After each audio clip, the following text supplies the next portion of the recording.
Hello, folks. Welcome to the September 5th Board of Selectmen meeting. We'll call the meeting to order, declare that we do in fact have a quorum. Everyone in attendance. Any conflicts of interest, please disclose.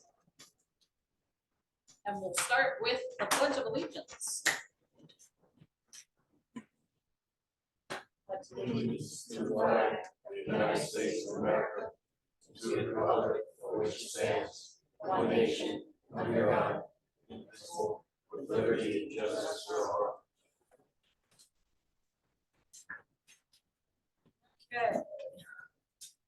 We're gonna make a couple of adjustments to the agenda. We have Matt Drost with Maine DOT to go over the Aquatic Village and Scenic Byways. I would like to put you first because you do have the furthest to travel. Appreciate that. And then we'll go ahead and move the police department coverage just under you because the police chief also has a distance to travel.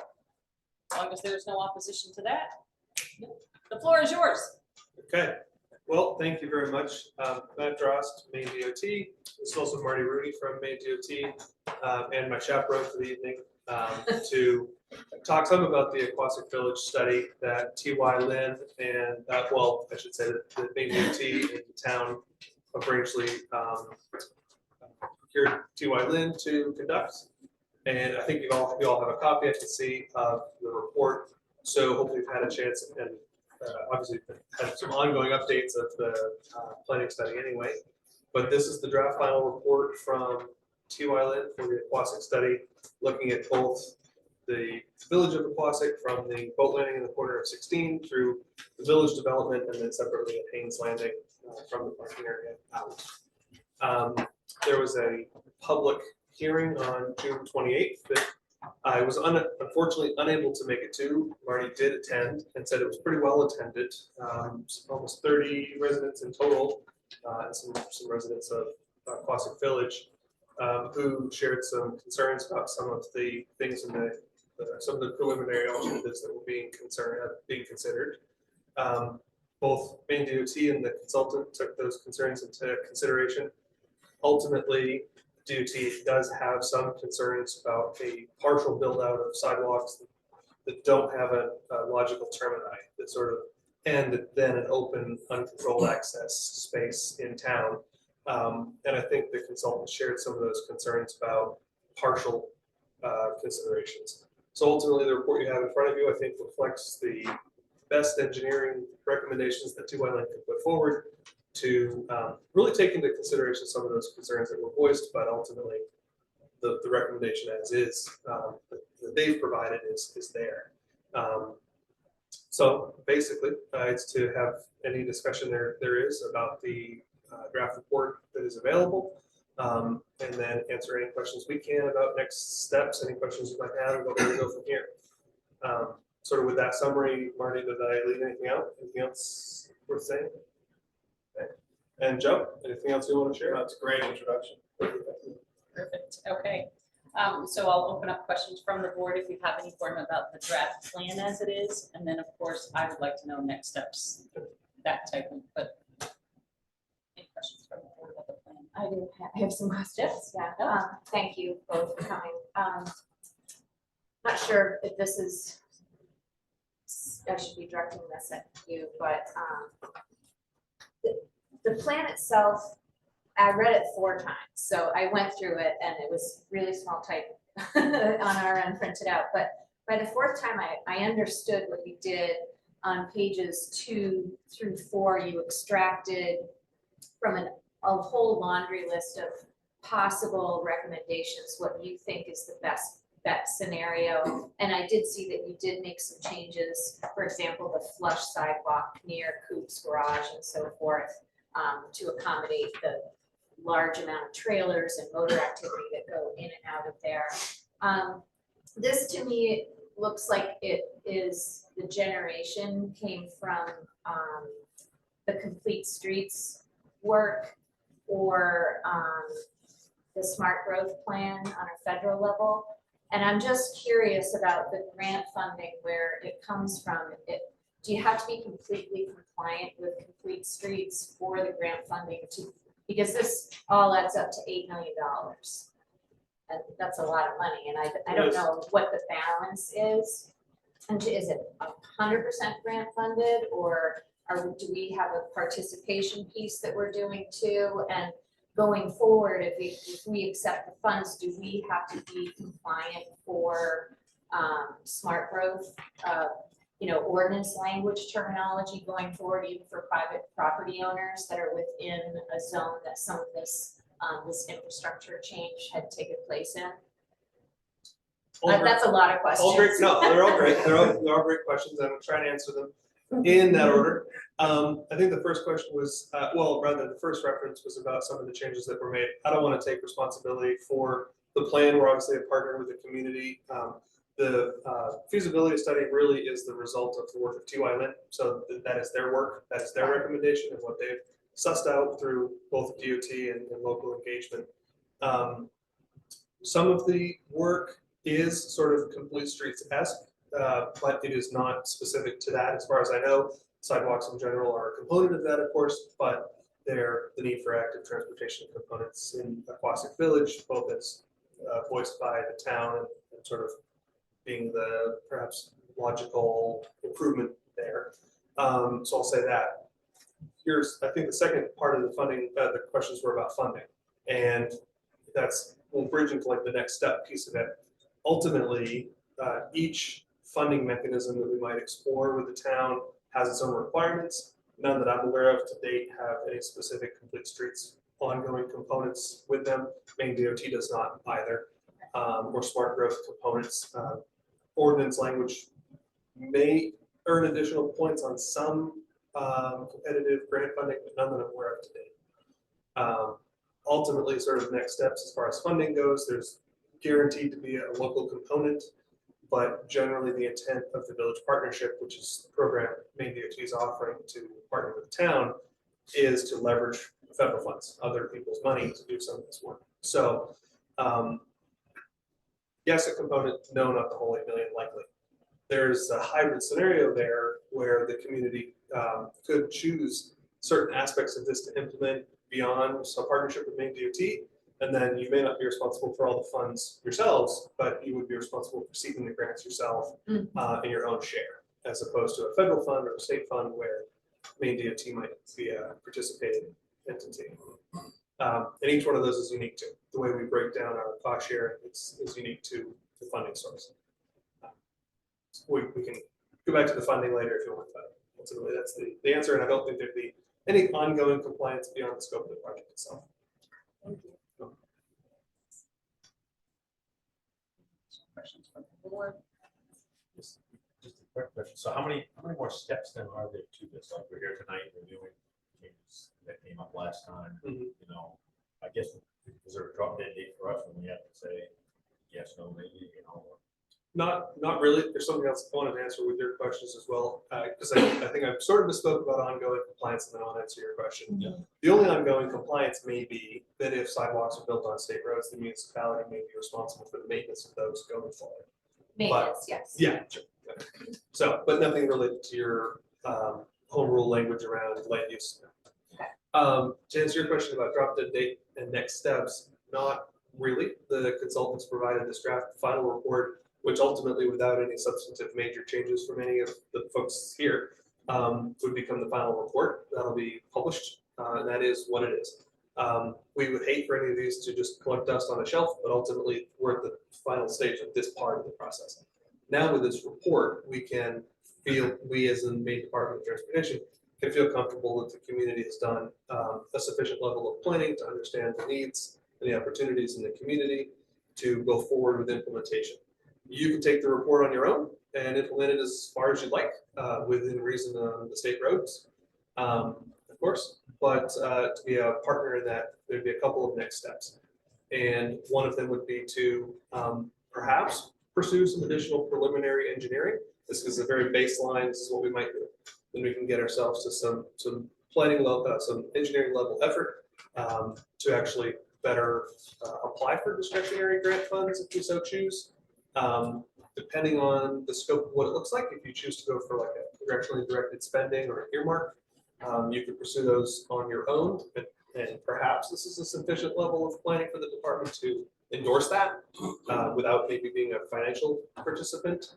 So kind of, there's no drop dead date for the board to make a decision. This is a report that has some life to it to be implemented next. Okay. Jump in anytime. The only thing I just want to add a couple of policies issues, and I know there were some current concerns brought up at the June public meeting about money and stuff in this report and next steps. I do want to really thank the community and thank Joe, Matt in particular, but I mean, hundreds of municipalities approach DOT for a year. They want money for grants, they want money to approach congressional leadership and competitive processes. These types of studies, while some of the ideas are controversial and some of the things change, so they change enough, maybe for some people, probably not for everybody. This is kind of a first step. It's engineered, data-driven recommendations, which really sets Rangeley, as well as maybe a half a dozen or so communities, apart from the hundreds or so that ask for this, and we have a really strong baseline step. The only requirements that are kind of a must-do in response to your question is, as Matt mentioned, the municipalities are responsible for maintenance. We do have to meet kind of standards for the American Disabilities Act, typically a 5-foot sidewalk, size distance requirements. You need to have grades that are passable for a wheelchair, but this is not dictated by any smart growth policies or anything. Is safety benefits are considerations, but really where we go from here is up to the community. This is not if this was a bridge project in town or a paving project, we may have discussed at the public meeting, it'd be DOT's coming to make these improvements. We're gonna fix this bridge, or in 2 years, trucks can't drive on it, and 3 or 4 years, nobody can drive on it. Therefore, we're gonna fix it, we're moving forward, we want your input. This is in response to a need and opportunities for Fawcett Village. And we have the recommendations from the consultant that both the town and DOT were a part of. And the town can ask to implement the whole thing and what that would look like. Or if there's pieces of it the town really likes and that are less controversial as a first step, that's really up to you folks to decide, and whether the town does things by itself or whether there's different grant. Obviously, if you apply for $8 million, it's a different pool of money than if you're applying for enhanced signage. And we can work with you once we get a better sense of what the town priorities are based on the recommendations in that report.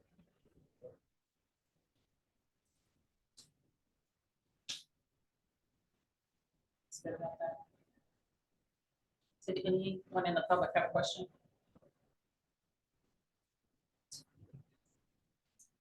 Okay. So, do we want to talk next steps this evening, or do we want to take an opportunity to kind of collectively look over the report as it's been submitted? We have to approve this as the final draft. Do we need a vote for that, Joe? Yes. Okay. That doesn't necessarily have to be this evening, but in order to finalize that process and submit a completed report to DOT and get our match back, we have to do that. So We would have to approve it as the final draft. That's what it is. So are there any suggested changes from the board after reviewing the draft as presented?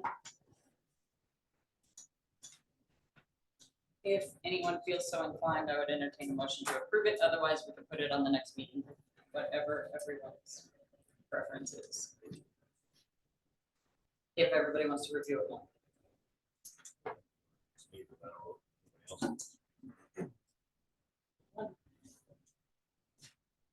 Well, next to sit on for a minute, Joe, what do you see?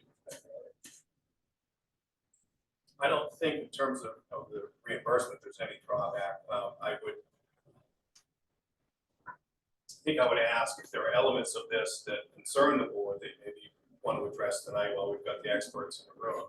And maybe if you do defer it another couple of weeks, maybe we can hash out what those uncomfortable points are for you.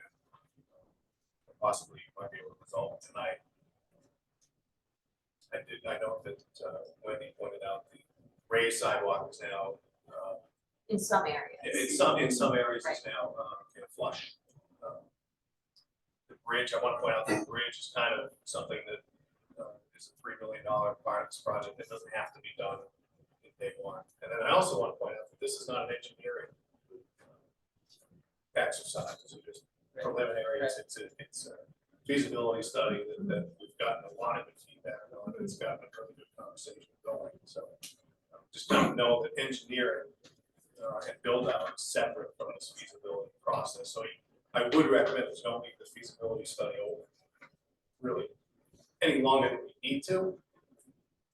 So we can close that up and get that step finished. I think that the changes that are, or the recommendations at the forefront of this plan are responsive to a lot of the comment that you received at the meeting in June, and I was there too. I like where you put the sidewalk on the north side. I like where the crossing is. I like where it goes down to the playground. And then it does kind of stop and like a sidewalk to nowhere. And I've seen that in so many municipalities, but sometimes you do have to start with the infrastructure there. My only big concern, you know, outside of the Portage restaurant is suggested to have an elevated curb right there, which is really going to change their traffic pattern, especially in the winter time. And it's important for them to weigh in. And then the curb cuts and kind of a closing off at River's Edge, which is another business, is, you know, suggested in there too. And I'm not saying that I think it's good or bad, but those property owners are going to be impacted by that change. And I really would want to know if they're good with that. I mean, I know that you can adjust it kind of going forward during the plan. My big concern was that the compliance issue, if we did get federal funds, that we'd have to have private property owners comply, say with an improvement of a sidewalk that they normally would never have to do. If it was gross, you had to have adjacent properties be gross smart compliant. That was, you know, I'd seen that in some larger municipalities. I don't know if it flushes out in Quasit Village, but There could be, whether it's temporary lot rights during construction, or whether it's permanent rights. I don't know what the existing right of way in the report didn't get into a survey, but there could be acquisition of some land as part of this project for the new public transportation facility, consistent with what's done statewide from Kittery, Maine to Fort Kent, Maine. Road would look very similar to what it does now. We discussed this in some cases with a more defined shoulder in the sidewalk. But as far as any deed restrictions or anything, then the access management and the changes and the curbing, all that's, the intent of that is to channel traffic to improve safety. Yeah. And there was an attempt, based on the last meeting and the current report, to minimize loss of parking. And one of the things is the next actions. I mean, this process, public process is not, okay, Board of Selectmen, you accept this report, nobody from Range can have any, this is the first of many steps. So your implementation recommendation is, we want to work with, we're directing Joe, or we want to work with DOT to implement all recommendations of the report, or just sidewalks from here to here, and whether it's a council resolution, whether it's a letter, as part of this process, the town wants DOT to continue and we can copy, if Joe wants us to look at draft resolutions or letter language, we can share what other municipalities have done, but it's through a process that meets with abutting landowners, that documents and meets with business concerns. I think other than we heard from folks in the last public meeting who didn't want any change, we think makes sense is some of the safety improvements, sidewalk improvements and access management.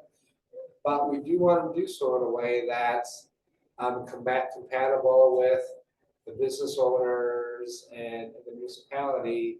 So I think you can support some of the goals without having to support final engineering plans. And we could find ways to get through the next steps. Any other questions from the board? Mark? This was just sizable document, it was just posted on the town website on Friday, and it was a holiday weekend. I would think it wouldn't hurt to kick it down the road to your next meeting, so that maybe more of your constituents would have a chance to look at it and give some feedback on it before you vote to accept final draft, in case there are some issues you might want to address prior. Thank you for that feedback. What is the pleasure of the board?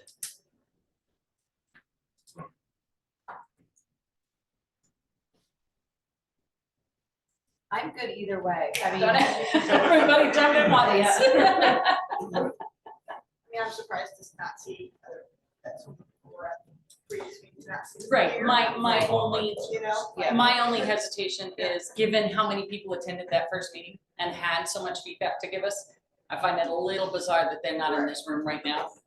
Because Pretty nice they, evening. huh? It is a pretty nice, it's a pretty nice evening. They're probably all out on their boat, Yeah, yeah. okay. But that's my only concern at this point, is that a lot of those people who gave us so much of the initial feedback are not sitting here right now. I don't like it Which that much. makes me concerned that they haven't seen this draft. So if it helps anybody else make a decision, I'm of the opinion that we need to push this to the next meeting. I feel like the public needs to be able to digest this document and offer us feedback. I know that I like the plan. I love the changes that were made and implemented based on the feedback you received initially. I think it's a fabulous draft document. I think we should move forward with it, approve it, but I'd like to do that at the next meeting and give the public time to digest the document. And can you make it bigger font next time? I couldn't decide if I was. Sure. Okay.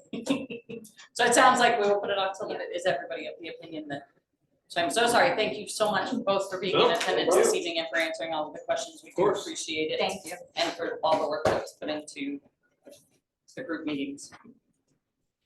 Okay, but I think you've got one more thing, don't you? I do, yeah. Scenic byways, Yeah, Marty sir. can step to the back room if you really like to, He can instead of being run. on the hot seat up front, but, yeah, for scenic byways, the Rangeley Lakes Heritage Trust, in conjunction with Maine DOT, and to some extent the town, originally came up with the idea of the Depot Street parking area as well as the Aquasic Village parking area on the corner of 16, and applied through Maine DOT to Federal Highway for some scenic byways funds.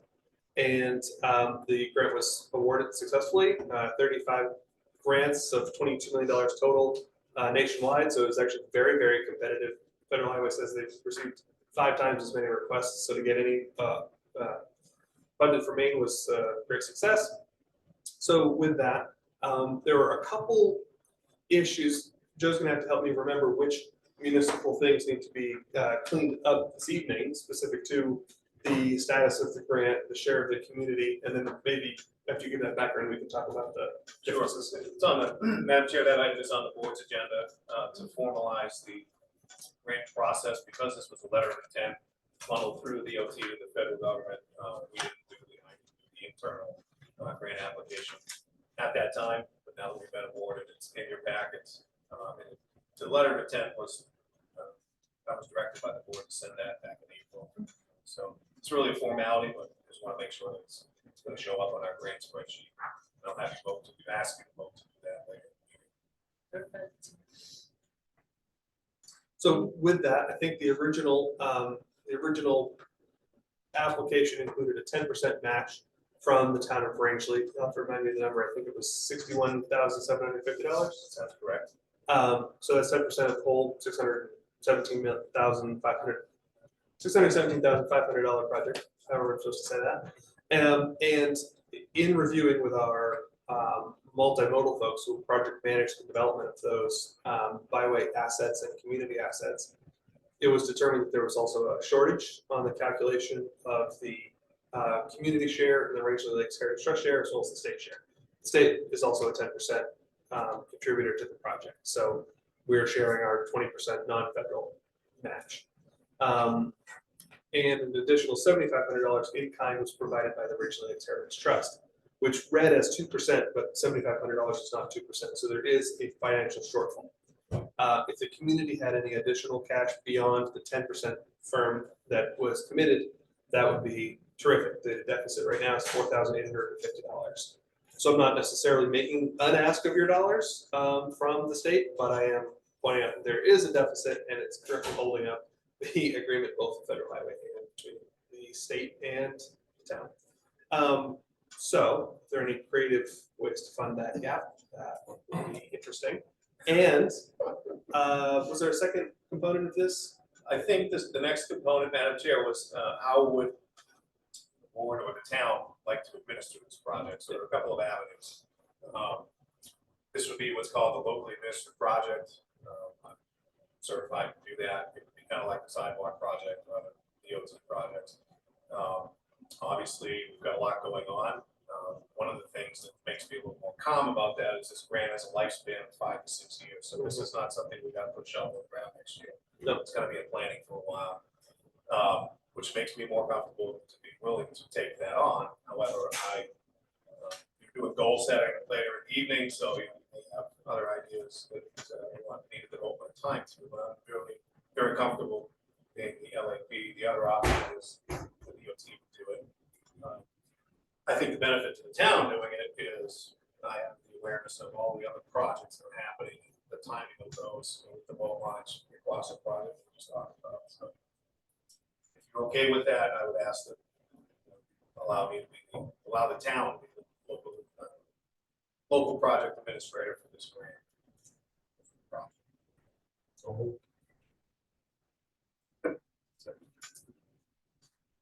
Motion from Mr. Genasi, a second from Mr. Schaefer. Any further discussion? All those in favor?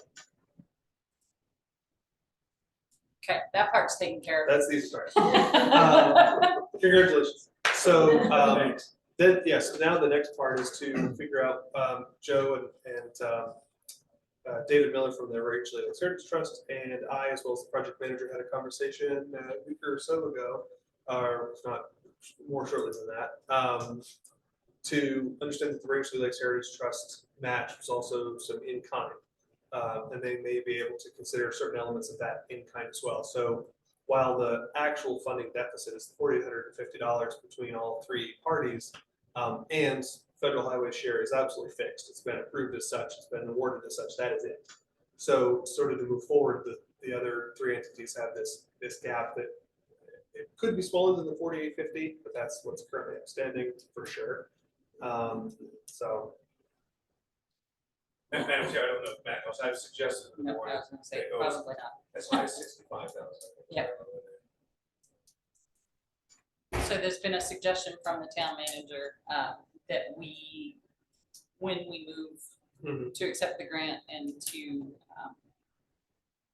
move forward with the town match, that we authorize up to $65,000 from our economic development and downtown revitalization reserve. Okay. Which should Largely, yes, absolutely. Okay. I think we are officially releasing it. Terrific. If there are any additional questions on the report or sort of next steps, I see you meet again on the 18th. We are obviously in more frequent communication, so please reach out if there are any other questions, or let me know on the 19th if everything moves forward. And specifically with this, I'll catch up with Mackenzie and we'll be back in next 4 days. Okay. Awesome. Thank you all for your time. Have a Thank good you evening. so much. Thank you, man. Travel safe. Thank you. All right, folks, and we will move the police department coverage discussion up. The floor is yours, sir. Good evening, everybody. I was told about this meeting. This came as a result of a concern that was brought up the last meeting. Over a shoplifting complaint that wasn't handled. So obviously we had nobody on duty. And county will respond, but it wasn't an emergency, so they let it rest until what, Monday? And then you came in, so it was 24 hours, which for the person having an issue, I don't think is acceptable. But from that though, I just want to talk about our current schedule a little bit, some of the challenges that we're facing, recommendations for facing some of those challenges, including wages and schedule change. I'll get through all as we go, but also I'm going to be guarded somewhat because I know a lot of this really we'll get to, like this whole packet actually for you folks eventually, maybe in an executive session where we can sit down and talk about a lot of stuff. But our current schedule right now is 26. The guys work 3 days 1 week, Tuesday, Wednesday, Thursday, 12-hour shifts, 4 12-hour shifts the following week, Monday, Friday, Saturday, Sunday. So it's 26 weeks of 36 hours, 26 weeks of 48 hours. We've been down an officer now since May 28th, 2021. It's been over 2 years and 3 months, just for the two of us working. So every other weekend right now is not covered by a ranging police officer. It's just the way it is. As it goes right now, I'm on duty 40 hours a week, and I'm on call 25 hours a week. Jared, when he's working, Sergeant Austin, when he's working the 4 days, that also includes on-call time on the weekends. So the weekends cover 24 hours when we have an officer on. When we have 3 positions, all 3 positions filled, including my own, under the current schedule, technically, we have coverage 24/7. Either someone's physically on duty or they're on call. So that's the best case scenario. When we have a full roster, we do have coverage. Recruitment and retention have been problems for law enforcement agencies all over the United States, especially here in Maine. We face the challenges that they face, but we face additional challenges here in Rankin. We're isolated. We're 45 minutes to an hour away from conveniences. And I say conveniences because not even conveniences, almost like things you need. I've had a lot of illness in my family. For a stretch there, I was going to hospitals every day. I had to leave here, and sometimes hour-and-a-half trip off the mountain in the snow, whatever, to get to Farmington, to get to a pharmacy, to get to a Walmart, to get to a hardware store when the toilet breaks Sunday, building supplies not open. We have different hardships here, but that and the cost of housing. Jared and I were just talking. We're looking at small buildings on the way up to Saddleback, 500, 600 square foot homes that are listing at 250,000. We're not going to fit a family in that. If you want to get a family in here that doesn't have a connection already, I'm going to guess that say the median home range by about 400,000.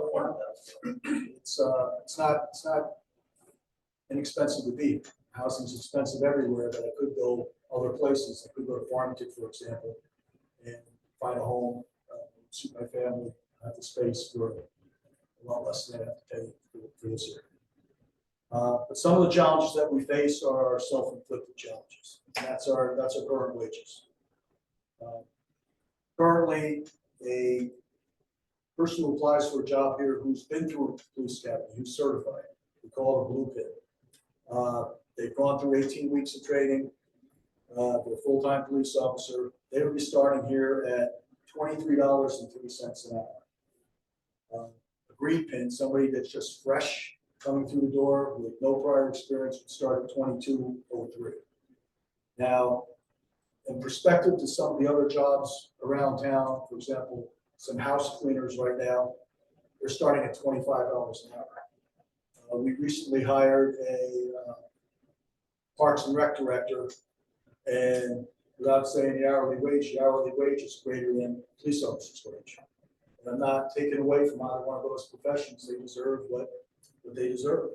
I wouldn't want to go into a messy camp, have to clean up, and I wouldn't want to be responsible necessarily for putting together all these kids programs in towns and the direction we want to go, get more people involved in the rec program.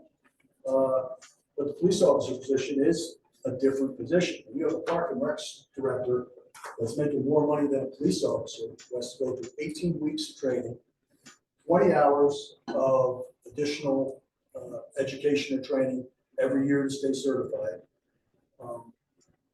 The firearms qualified every year to stay certified. And potentially every given day when they go to work, they possibly face a traumatic situation. It would be a car accident, suicide, unattended death, whatever. These are things that aren't normally associated with some things like house cleaning, parks and rec. I mean, that's our job, but that's the balance right there. So our wages are low. We compare apples to apples with our neighboring law enforcement agencies. They have significantly higher wages. I have a whole stack of them here. Jared's done a great job putting together things from the other departments in our region. And some examples are Jay. They started 24.21, Rumford 24.52, Mexico 27.10, Carrapassett 25, Farmington, Franklin County Sheriff's Office 26.97, and Farmington at almost $30, they're 29.92, and we're at 23. There's a big difference there. That's not the biggest difference. The biggest difference comes in with addition to our hourly wage. It comes in when we recognize the longevity step. If you come to me from outside, from another area, Farmington wants to come here and work, and you've worked in Farmington for 4 years, you're taking a hit that you would not believe. If you, or excuse me, 5 years. If you worked as a ranging police officer after 5 years, you get a 20 cents an hour increase. 20 cents. Other departments base all their increases on percentages. So that's where we really have there's a big gap there. If we expect to get anybody in here that doesn't need to go through the academy, we're behind the 8 ball in some cases, $5, $6, $7, $9 between what they're currently making. Examples of that, 5 years of service. Rangeley at 23.23, Franklin County SOB 27.51, Wilton $30.56, and Farmington $32.19. So big difference there. But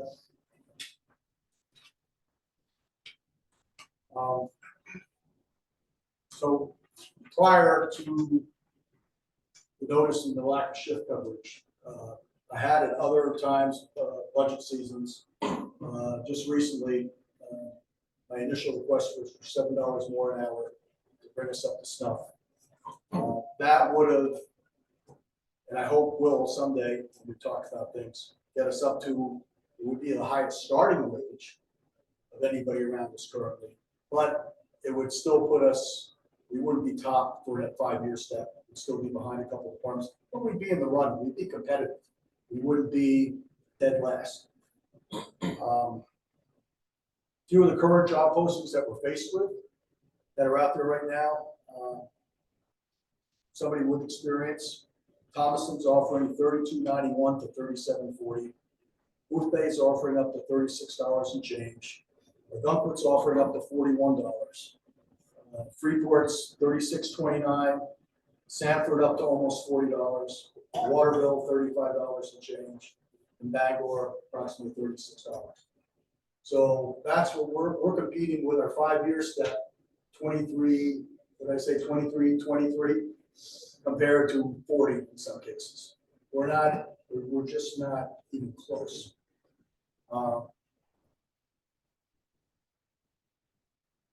So going forward, I'd also like to try to increase our staffing by 1 officer. If we're able to do that. First, I'd like to put the thumb in the dike with a higher wage, if we could. But then consider hiring an additional officer. An additional officer would allow us to make us unique. Only another department right now is doing what I'd like to propose. That's a firefighter schedule. And that is 2 days on, 2 24-hour shifts, 5 days off. That would increase our pool of applicants, probably even give us a waiting list for openings when they happen here. Competitive wage and a firefighter schedule. Something to consider. And why I think that is, Now, somebody that's currently working as a police officer would be Farmington, be Lewiston, could be Augusta.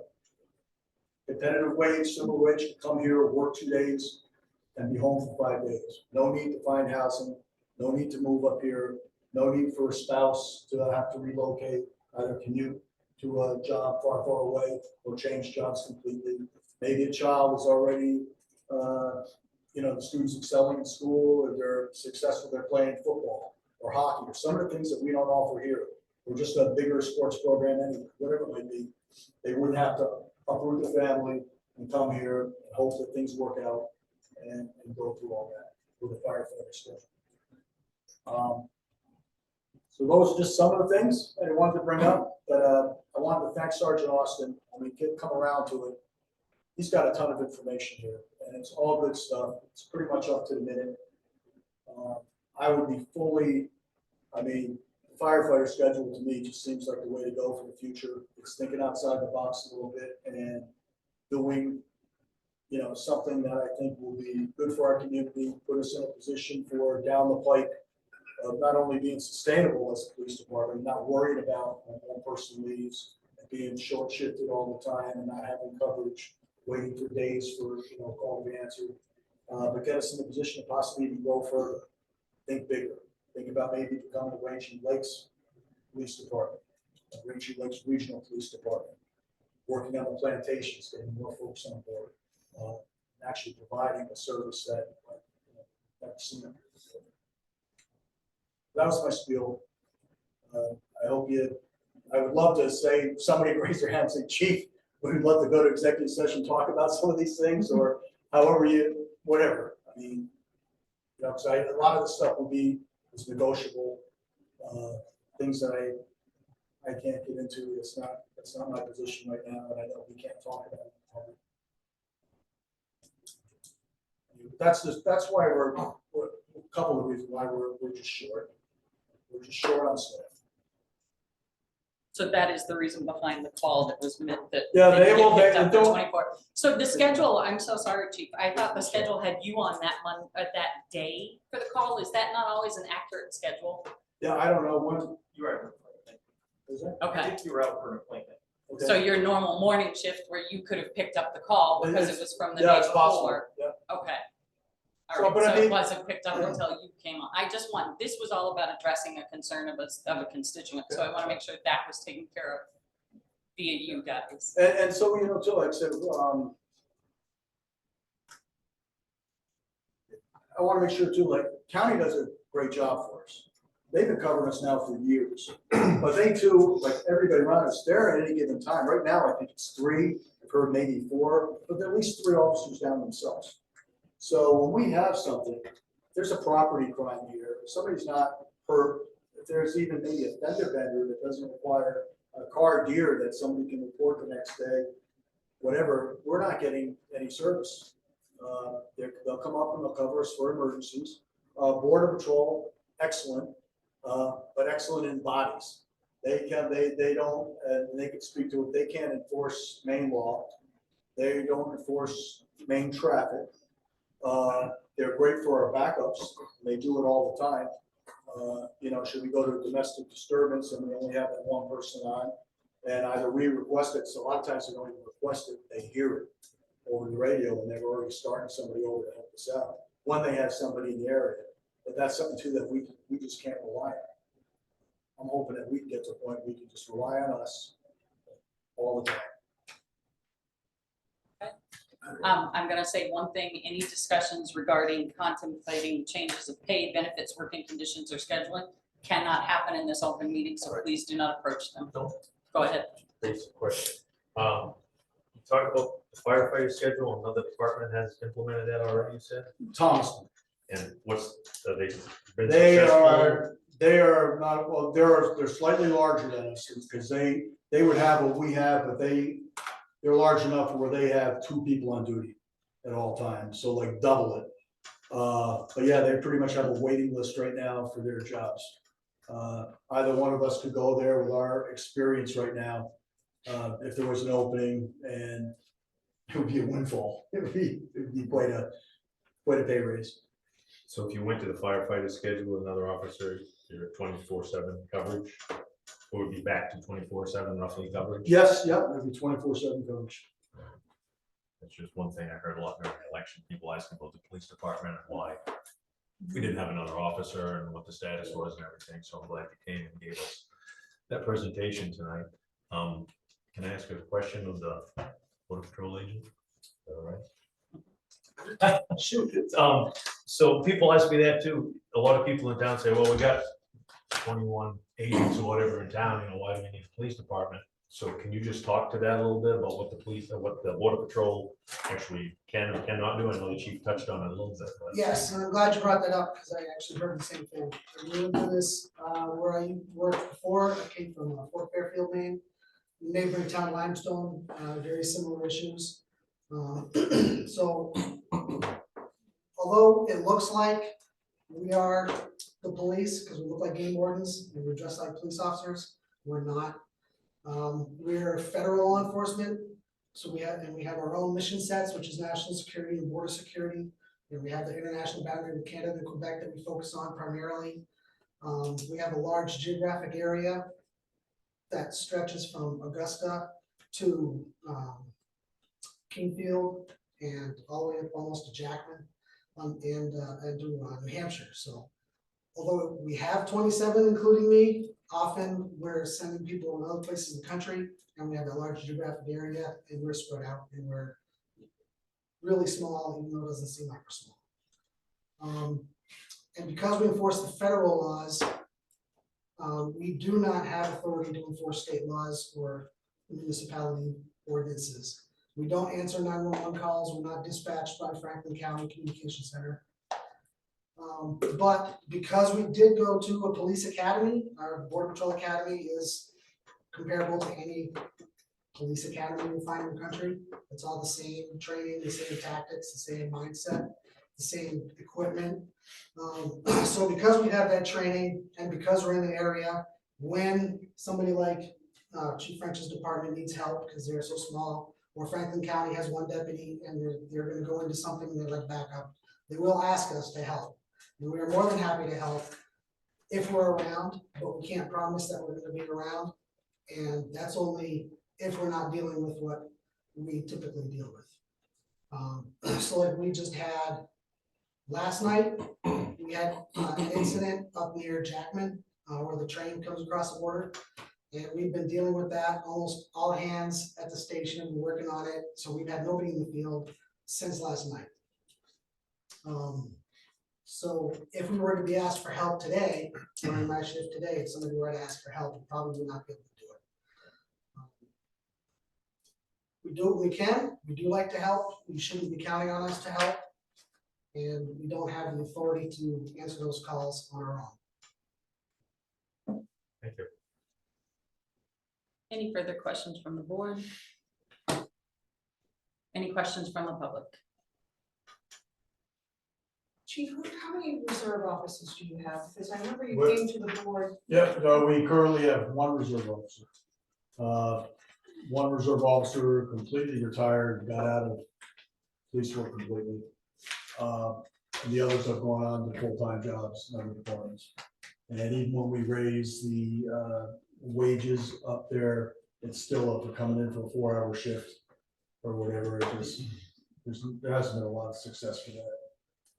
We are lucky to have the one that we have because he's also a firearms instructor who qualifies us every year, and he shows up pretty religiously for Snowdale and summer concert.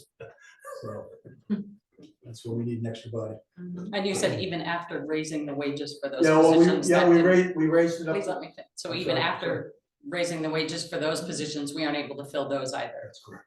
Okay.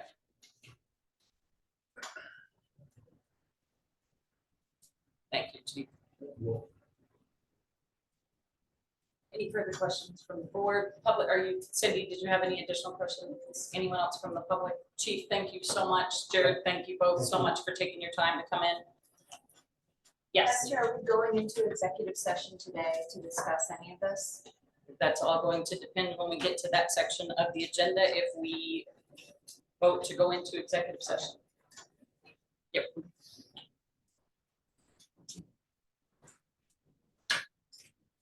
Thank you so much, fellas.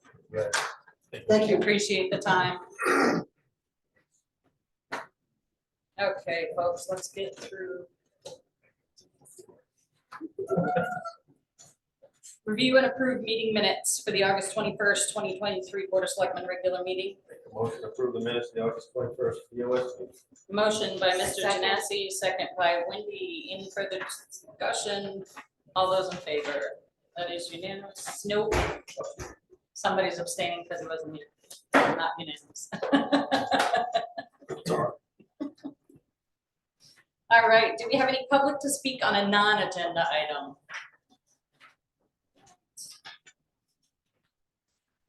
Boards and committees, we have some updated information from the planning board. We have meeting minutes from the planning board's August 9th and the comprehensive plan committee from August 22nd.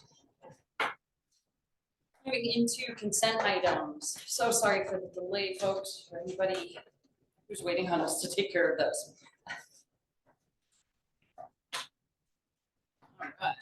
Liquor license renewal for the Red Onion. Make a motion to renew the liquor license for the Red Onion. Motion by Mr. Genasi, second by Mr. Schaefer. Any discussion? All those in favor? That is unanimous. That is a long page. End of it yet? All right, and the liquor license renewal for NSPG Inc., Sargent Sports Pub and Grove. Make a motion to approve the license for MSP and G Inc. DBA Sergeants. Motion by Mr. Genasi, second by Mr. Schaefer. Any discussion? All those in favor? That is unanimous. Vendor's license cover letter.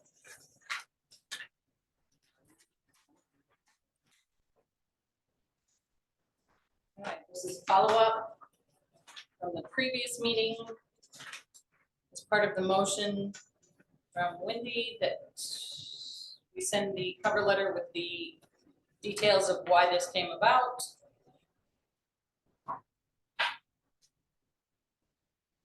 Entertain a motion to move the letter. Do we need to do that, or has it already been done by her previous motion that said this would be moved with it? I mean, her motion, her original motion said with this cover letter. Does it need to be voted on again? Just to sign it, Madam Chair. Motion would be to sign it. Okay. So Motion by Mr. Genasi, second by Mr. Schaefer. Any further discussion? All those in favor? That is unanimous. Appointment, General Assembly members for ABCOG.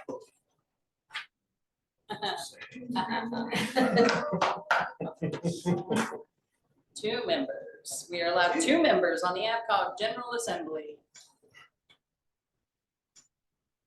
get clarification, maybe from Joe, just, Madam Chair, this typically involves a couple of meetings a year. There'll be a business meeting. Sometimes they put the business meeting into the planning day, so you can make a day of it if you want. Generally deal with big picture things, budget, policy, kind of. So it's a couple times a year typically, unless there's some heavy duty going on. It's a great chance to interact with your peers from other communities, other elected folks, planning board members, town managers, et cetera. It's a good chance to get out and about, meet some of those people too.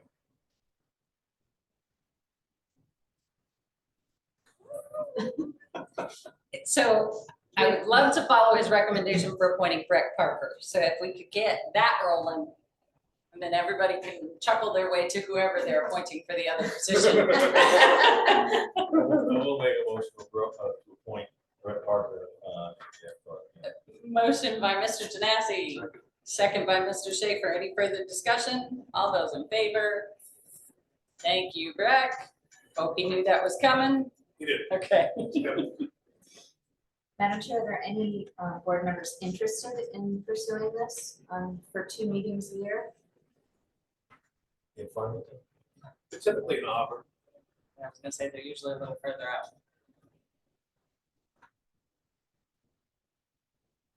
We guarantee they'll be on Fridays. They're usually on a Wednesday. Yeah, that's what I thought. But That's what I thought. they may have a Zoom option, so I think they asked that, they did during COVID. but Do you know when the meetings are? Like, do they typically fall on a particular month? Usually in the spring and the fall.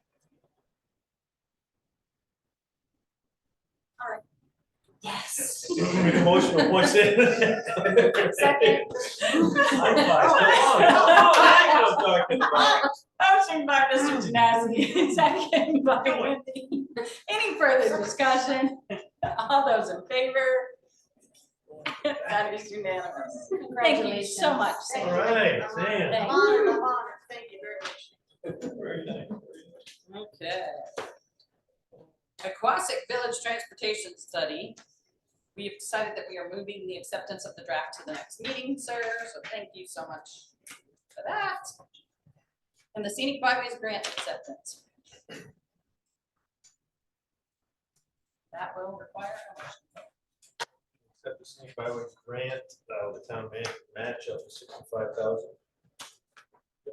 Motion by Mr. Janowski, second by Mr. Schaefer. Any discussion? All those in favor? That is unanimous. That'll be ordered, added to the list, you said, right? Correct. And that's with the increase too. That's Yes, 65. 65. Yeah. Town Park Playground quote. Authorize the town manager to sign. Motion for the town manager to sign the playground quote for the town park playground equipment. Second. Motion by Jim, second by Wendy. Any discussion? Is this all the stuff that we received for open designs and Yes. stuff? Just So I was just gonna say, for the record, it is all in relationship to the park plan that was adopted by the townspeople. It is those designs that we originally saw. And the funding is available in, This will come from the park reserve. thank you, sir. Yeah. And there will be some costs, and we've talked about this through the whole process, the equipment is just under 80,000.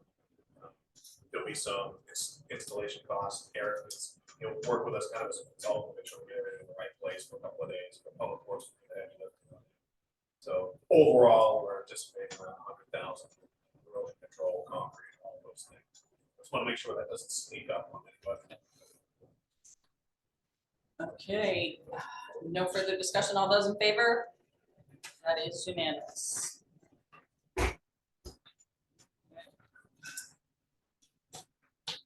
Correspondence, we don't have any, correct?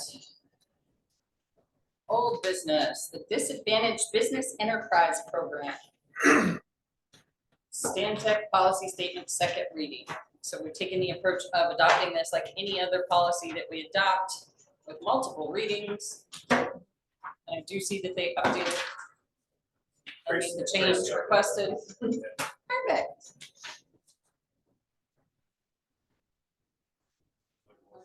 Accept the second reading. And adopt, yeah. I was gonna say you can adopt it at this stage if you want to throw in. Motion to adopt. Motion by Jim, second by Wendy. Any further discussion? All those in favor? That is unanimous. Was it? I didn't see your Yes, hand. was there. We- Okay. Moving along to goal setting. So We did have correspondence. that's under an agenda item. Is it? Yes, if you're talking about the Goodwin document. Yes. Yes, that's under an agenda item. Or at least I thought it was. It is. Yeah. Okay, so moving on to goal setting. If no one is opposed, I would like to kind of know where we are. If you can kind of give us a breakdown, Joe, of can you outline where you are in active and current goals that were previously set? Where you kind of, what those kind of look like for you before we start talking new goals and expectations? So, yes, Madam Chair, the agenda item is basically policy, budget, goals of the Board of Selectmen, what your ambitions are as a group. I do kind of want to highlight or talk a little more about what what I mentioned earlier, about my own workload. We've got a lot of projects kind of in the pipe that, some of them have been discussed in the last couple of months, but some of them haven't been for a while. So I just want to make sure that there's some awareness of a lot of things we're working on. Comp plan reviews, something that I've been involved with the committee. We've got the transportation project in Wausau, the boat launches we're looking at in Wausau. At some point, possibly we want to look at downtown Rangeley as one of those PPI projects too. That's not something that's currently got a lot going on, whether it's just kind of conceptual at this point. We have done pretty well staffing a lot of positions. As you're at police, we still got some work to do there. But that's one of the things I've been working on in the last year or so, is trying to get people in a position. So I'm getting a little more time because I don't have to do that as much. So those are kind of the big picture items. There's a lot of day-to-day things too that are happening, especially in the absence of public works and public services director. There's a lot of time my time being devoted that way in the airport also. So just kind of wanted to have a general awareness of where I'm at, kind of factor that into goals and policy. We could talk more about performance goals and things like that.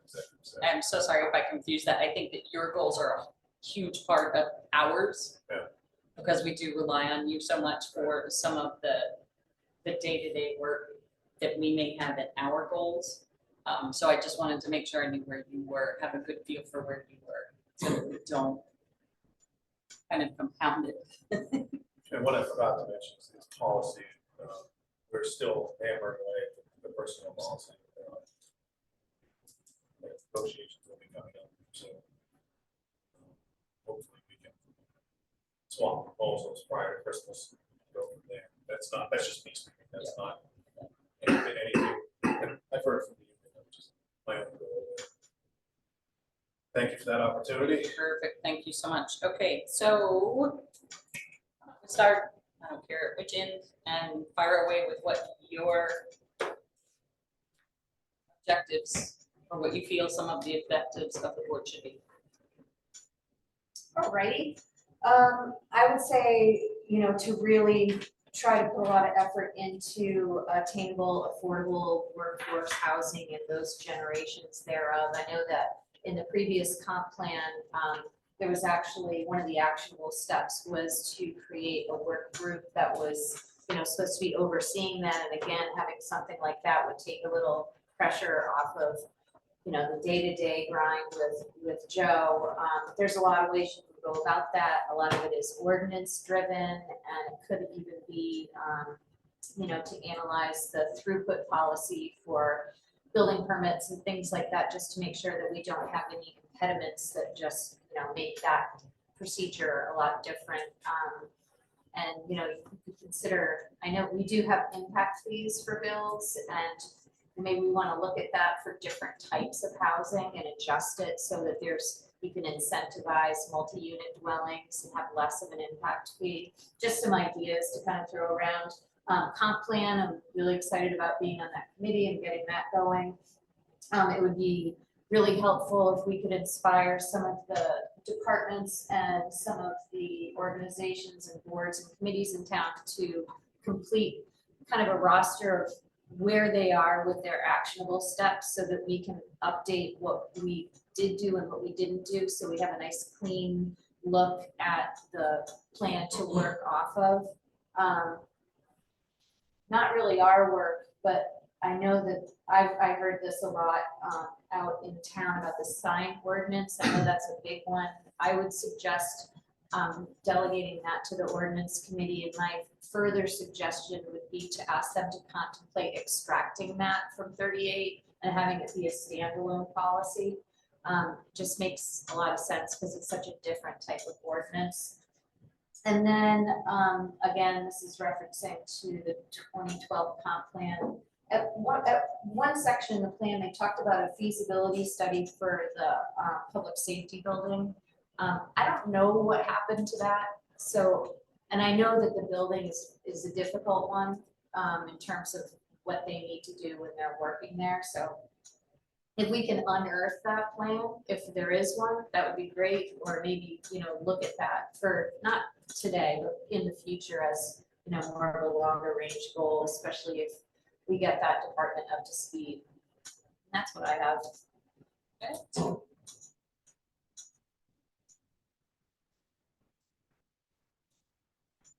Ethan, anything in particular that you, I would just. that didn't reiterate No, what she already I said? would just reinforce, her first, Wendy's first point about affordable housing, what it is we can do with entity, but a lot of towns and cities do. Take a positive role in, helping out with that particular issue. Seems like the issue is the head of a lot of people's, and, so we can discuss that throughout the year, or if it's gonna have to. Suspect we're gonna hear a whole lot of mirror that thought. Yes. All agree with the cooperative pension cards. I'm sure that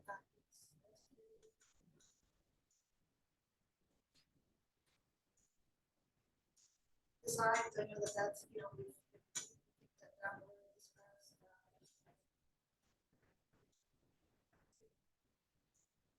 crazy out there. And boards doing the best they can. That's not, so, it's affordable housing.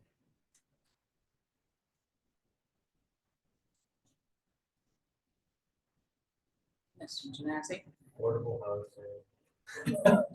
No, it's I- funny, but I think we all had at least the top three that she said. The feasibility study about the public safety building is an interesting point, and I don't know where that is in, but I bet somebody can find that for us. And then the aquatic and Rangeley parks are, I mean, we have folks who want them done, Right. and we owe it to them to get them done. Yeah. I'm so sorry to cut you off. Go No, ahead. that's fine. had one. And one thing that I get a lot of feedback during the election was just the vacancies that we have townwide and how we can address, getting some candidates to fill those, what we need to do. From that vantage point, years ago, we also looked at the possibility of farming out the town ordinances to a company that could look at everything and kind of tell us where we need to go, instead of us picking one at a time and just never getting ahead anywhere. So that might be something that could possibly help. Codification, Yeah. codification. Yeah. And then, the use of this building, because we definitely outgrew this the day we moved into it. And then we bought the lot next door. And, just what the plan is, if there is one, and if there isn't, we should be talking about it. Those. Yeah, that reminds me of, like, as far as our investments go and like following up on with the banking and where we're putting our. More about options on that. That's good going, Madam Chair. Excuse me, both RFPs were released last Friday. I had to give them one last final go through, which is why I didn't get done on the last day of August. But I wanted to read it one more time before I posted it. So those are out. One is due October 2nd, the other I think is September 25th. I don't remember which is which, but you'll get those back shortly after. With recommendations, there's a process that you'll be presented with all of the information and then some recommendations. Perfect. Anything further, folks? I think these are some fabulous goals, and I think we're all on the same page, because a lot of it was. Yeah, Makes sense. that stuff. That good stuff. All the That goodies. stuff. All right. Comprehensive plan review update.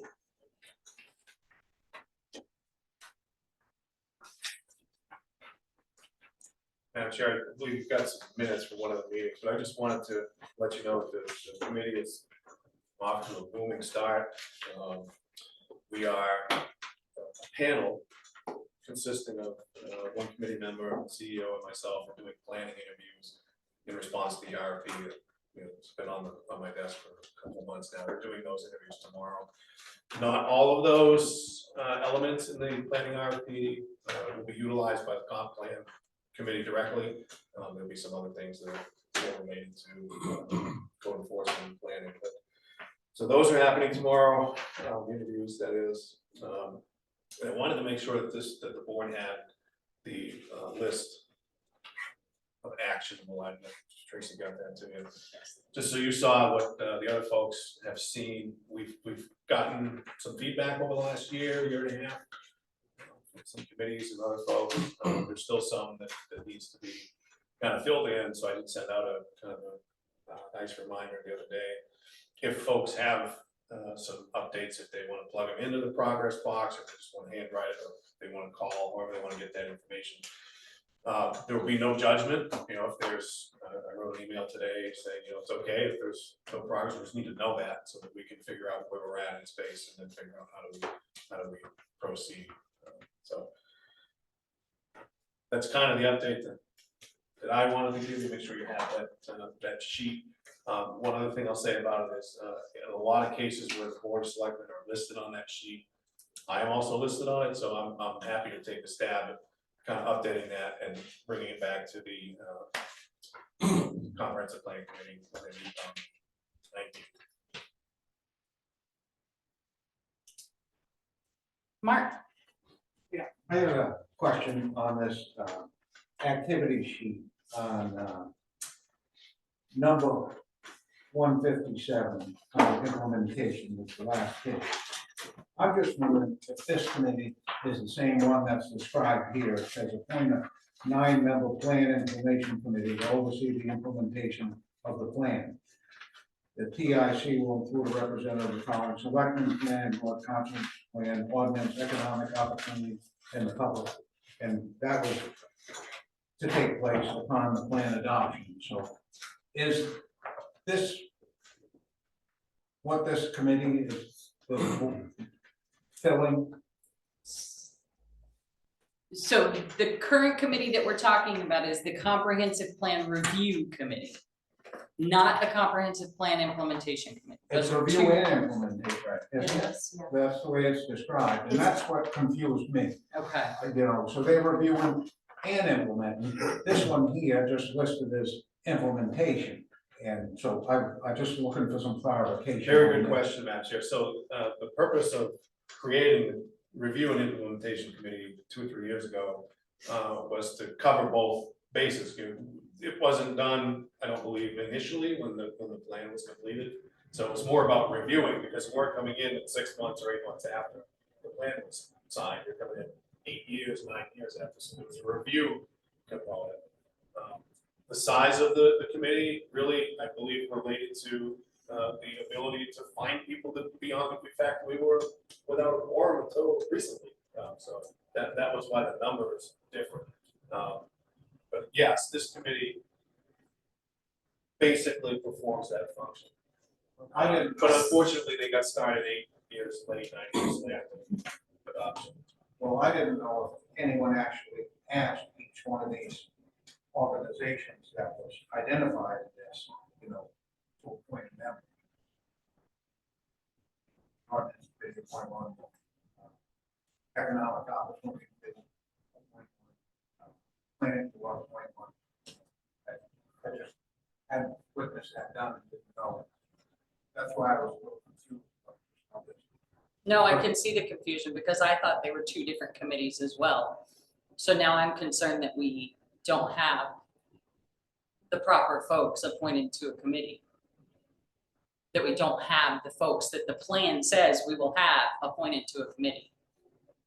I mean, if it's one and the same, which is what I hear you're telling me, I always thought they were two different groups. I thought the review group was a different group than the implementation group. And I don't know why I felt like they were two different. So it's, Madam Chair, it's certainly something that the committee can discuss when they meet again. If they feel that, you have all of these people addressed, you can bump it up to 9 people and cover all those bases. Well, I don't know that it's something that we can choose. It's in the adopted plan. That is that's the path forward if this is one in the same group. If this is one in the same group, we need to follow the plan that we're saying needs to be taken care of. So I'm of the opinion that it's not a choice. It's something we have to do because it's written out in the language of the adopted plan. So if we could verify that these are in fact, or are not in fact, one and the same, whichever way this plays out, I completely understand. But if there are to be two different committees, then we need to get the other committee. I don't think it would be Yeah, efficient to have two separate. I wouldn't think so. Just as point of reference, the state of Maine provides a guidance document on how to go about creating a comprehensive plan if you don't actually have consultants to help guide you through this. And they list 14 possible people to be on a comp plan committee. And it's really just getting a broad spectrum of opinions through the community. Should be someone from the elderly community, should be a fireman, should be different people in town. I understand all that. A lot of towns, what they'll do is they'll create this committee to create the plan, and then they disbar it. And then it's up to the Board of Selectmen or the council members to be the implementation leg. That's what I've seen. I haven't seen an ongoing comp plan committee in most communities, but this obviously it's in this, and could have been just the directive of the facilitator that helped you with this plan thought that would be the best bet since it was pretty much a brand new plan in 2012. Well, I'm of the mindset that if it's written in the adopted plan, the plan adopted by the constituents of this community, we need to follow that. So we need to take care of it. We had this conversation at we just had our board meeting at 4 o'clock, and we were discussing the verbiage in comp plans and how sometimes it can be too prescriptive, and really it's supposed to be considerations that leadership in the community takes to their particular departments or boards and flushes it out and then brings it back to the deciding board for final approval. So, this plan is aged out, and I think if you wanted to expand the comp plan committee with more members, that would be fine with me, but I think in the bylaws of the CERC board, it's a 5-member board, correct? That is correct. Yeah. But if the board were so inclined, you could amend the bylaws. Or that'd be compliance with this. I think it's imperative that we're in compliance with an adopted plan. I get it's out of date. I don't care. It's an adopted plan. We need to be in compliance. You can't sit here and argue that we need to be in compliance with ordinances and everything else if we aren't going to hold our own feet to the fire when it comes to something that's in front of us and presented to us by our constituents. If that is the language in it, prescriptive or not, whatever its intent was, it's the adopted language and needs to be addressed.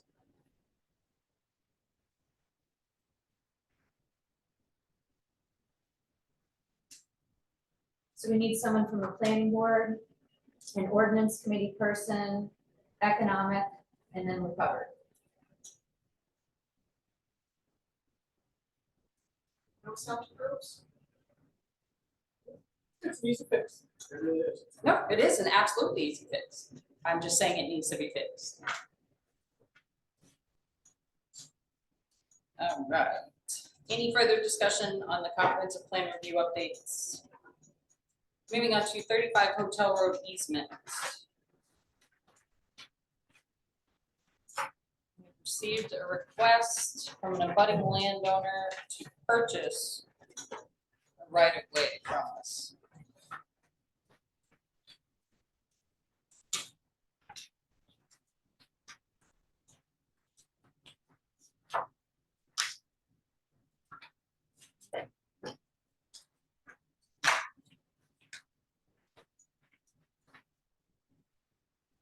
Yes.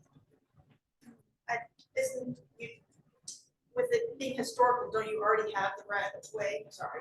just- It hasn't needed right away. Oh my Right. goodness, That's okay. I am so sorry, I just made you sit here through the whole thing, I apologize.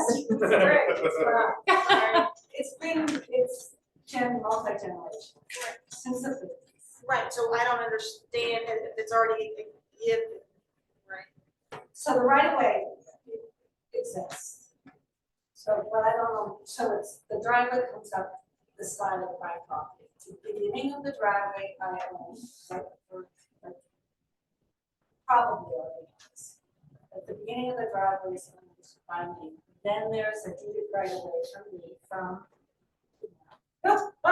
And then at the top of the driveway, it becomes mine again. So it has always been used as a driveway. Maintenance of the roadway has we always taken care of. And may or may not know this, because we only begin that right away. Really has to, for anybody with your, if you were to want to use the driveway, I have to give you permission to come up. So I just wanted people, for you guys to know that, a couple of those points that I didn't bring up today. And also that the logical usage of this is a driveway just to my property. And I understand what the challenges that you guys are dealing with. I read about the but I didn't know if there was any consideration that could be made just to have you purchase the land that I was on, so that it's just a driveway in mind and simple as that. Simple as that. And so where, from this property that we purchased, where's the access to whatever it is? Is our home there or, sorry, not the actual property? Sorry, yeah. So I'm So looking at this, but is there, what happened was, there was on Hotel Road, there was a circular drive, and there used to be a little farmhouse and a barn, where it was owned for by one family, sold in the 90s to a person who had adopted. Those, so there was never any reason for access, for them to use the driveway that exists. Because it was, all they had was their house in front. So the owner that you foreclosed on wanted to put a structure at the back of the property. So to do that, you would have to use, someone would have to access the back of the property. If you wanted to build something back there, you'd have to, you know, first get permission to use the. So they were just right on Hotel Road, so there was never a need to get in the back, 3 acres of the property. Yeah, understand no, what's no, going on? no, This is no. a driveway, I don't understand how the other previous owner So had. I think so. Yeah, there was Right. this Because they'll have to- structure that exists there now, which is just a foundation. Sounds like this.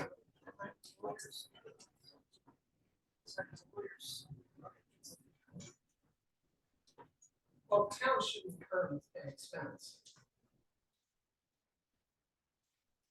So of course, you know that in the event that we move forward with this, it would have to be approved by town meeting. We can't approve that at this level. I do have a couple of questions of my Yes. own. Are there any benefits to us selling it? I mean, if it remains deeded access for you regardless of whether we sell it, is there any benefits to selling it for us? My concern is the negative side of selling it because of that new ruling. And there's no definition, as far as I can see, for excess proceeds.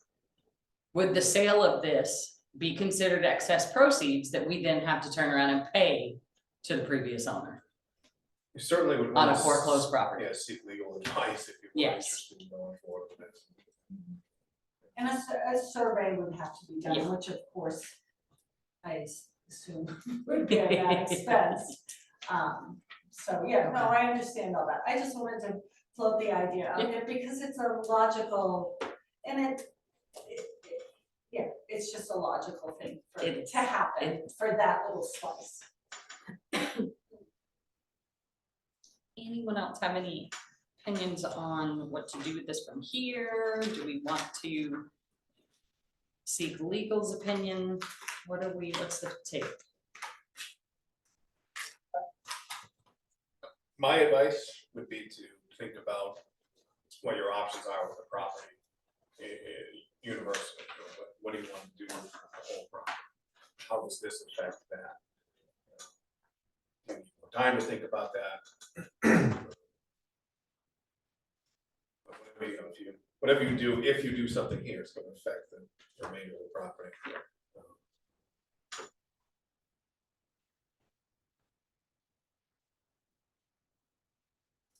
And I'm so sorry, I'm struggling the green section on this drawing is Town. us, property. that's our property, Mhm. correct? Yes.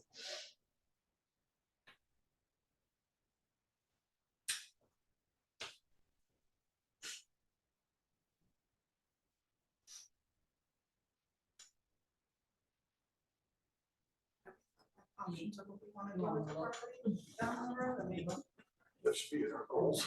that should be in our. It goals. should be one of our goals. We have a couple of pieces of property that we need to figure out what we're doing with, the one next door being one of them. Yeah, so the green, outline Is of the that green us. is your property Okay. and the other is mine, and just the beginning, so there is that little piece in the beginning that you would need permission to use that piece to get to your piece. Right. I just wanted to verify that for public information. Thank you so much. All right, thank you. Just an observation, it looks like if these lines are correct on here, that, it wouldn't reduce the frontage of the town's lot. So that lot, you'd have the road frontage, that wouldn't be diminished, so, you could do whatever you wanted to do with it afterwards, you know, that you could do with it now, so I just want that.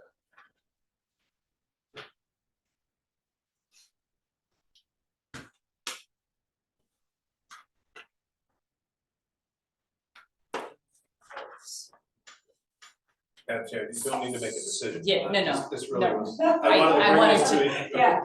I wanted to Yeah. thank you so much for bringing the information forward. There would be a lot of steps in play. Should we move forward with selling it, we just need to get all of our ducks in a row and have some conversations. Yeah. And have some conversations. Thank you so much. I'm so sorry, I made you sit here through It's all that. right. Take care.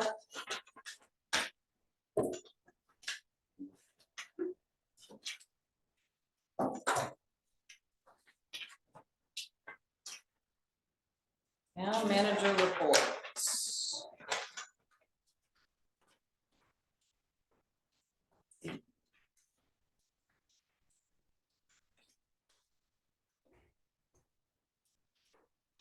Operations update provided monthly at second meeting. Calendar, we have a quarterly meeting scheduled. Yes. September 25th at 6 p.m.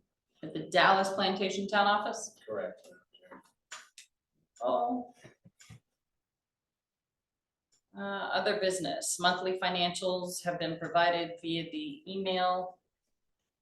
And then the treasurer's report provided quarterly. The treasurer's put together kind of a quick synopsis of some information for us. Does anyone have any questions on that?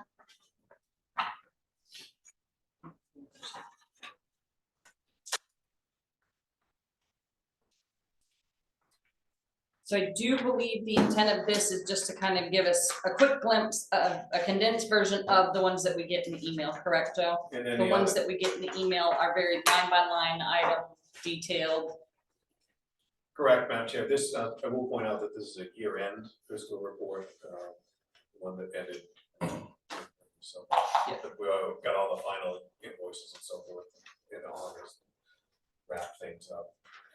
So it is intended to be a snapshot, there's some notes in there about investments. Yep. Last time we met, again, the balance is still around 55,000, I think, which you made on CDRs, and that'll be tied up another couple of weeks, 3 weeks. Some elements, there were some accounts that went to fund balance. I know in the sewer account, because of folks joining main burst and other things, that was over slightly, negotiations went over slightly. We do have a warrant article that automatically closes those to fund balance, so there's no action required on your parts, but it's good for you to be aware of that. I did point out, or will point out, that there was an overage in the town office. You would taken some action on that a while back about the carry forward, so the insurance money came in, it's just not reflected in that town office overage. So we did get the insurance money, so we're closer to being balanced than what that shows. Those are the things that I picked out going through this. If you have other questions, please let me know. Get back to you. And then the legal services we went over to in the selectmen's budget. We had some special legal work done related to collective bargaining. Unforeseen, and fairly expensive, but money well spent. So my only question, and I think it comes up anytime we start looking at revenues, is the other revenues. I thought briefly for a moment that perhaps that other revenues line was broken down here, but these totals don't total this. So do we know what makes up this other revenue if it's not these that are broken down? I understand if that's not an answer you can have for this evening, but I was just trying to digest some of the revenue numbers. And I couldn't quite, I had high hopes that other revenues in the first box was broken down in the other revenues in the bottom box, but it is not. They do not total. So I'll get you some updates on that. Are there any other formatting or issues with this? That No. I really wanted to be able to say, I understand what those other revenues were, and I thought that it was the breakdown here, but those totals don't match. So I would just appreciate follow-up on what exactly is other revenues, if not what's listed underneath. Did anybody else have any other questions on it? We're good with the format, everybody's comfortable? Thank you very much for putting it together. I realize it's supposed to be a condensed version of the ones that are provided to us in email, so I appreciate that. Select board communication, was there anything else, Joe? I'm sorry, I did it again. No, Madam Chair, there's just some operational notes, my notes to you, assign some transfer station, et cetera. Nothing earth shattering. Winter sand RFP has been released, annual sewer line cleaning will occur. It says September 11th to the 16th. What was happening today? Was that hydrants? Was that your voice? That was me. That was the clean water. That was your voice. Cindy. So, just, Madam Chair, just a comment on the treasurer's report, it's great. There's just, it just doesn't show what our bank balance is. I think that was a big missing piece for us that really segued into the large investment. So there's no bank balance showing what's in. I believe it's one account, isn't it, Joe? It's all divided, divided within her accounting system. So it's just a matter of, it's right on the bank statement. Thank you so much for that suggestion, Cindy. That's very helpful information to have. Select board communications. Did anyone have anything to present this evening? Constituent Joe, concerns about a lack of police presence in possibility. Police presence in the Aquatic Village. Perfect.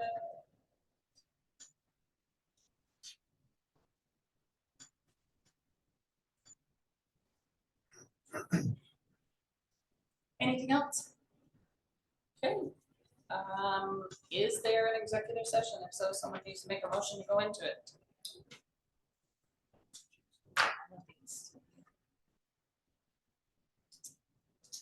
It would be union negotiations, so we wouldn't need the chief. We would need our representative, who I don't see. She's available if you'd like to, not required to, Yeah. if you'd like to. just kind of debrief in terms of negotiations. We're prepared to do that. Schedule for future meeting. Let's go around and have the chief with us. All the information.